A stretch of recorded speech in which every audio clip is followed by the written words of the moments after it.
اعوذ باللہ من الشیطان الرجیم، بسم اللہ الرحمن الرحیم۔ شروع اللہ کے نام سے جو بڑا مہربان اور نہایت رحم فرمانے والا ہے،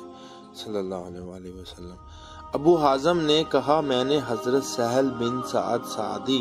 رضی اللہ تعالیٰ عنہ کو بیان کرتے ہوئے سنا،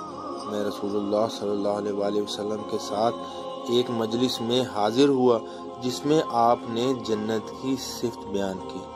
حتیٰ کہ آپ نے بات ختم کی، پھر اپنی بات کے آخر میں فرمایا، اس جنت میں وہ کچھ ہے جو نہ کسی آنکھ نے دیکھا، نہ کسی کان نے سنا، نہ کسی انسان کے دل میں اس کا خیال گزرا۔ پھر آپ نے یہ آیت پڑھی جس کا ترجمہ ہے،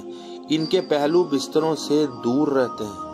وہ خوف کے عالم میں اور پوری امید کے ساتھ اپنے رب کو پکارتے ہیں، اور ہم نے جو رزق ان کو دیا ہے اس میں سے اللہ کی راہ میں خرچ کرتے ہیں، پس کوئی ذی حیات یعنی انسان نہیں جانتا کہ جو وہ کرتے ہیں اس کے صلے میں ان کی آنکھوں کی ٹھنڈک کے لیے کیا کچھ چھپا کر رکھا گیا ہے۔ یا اللہ،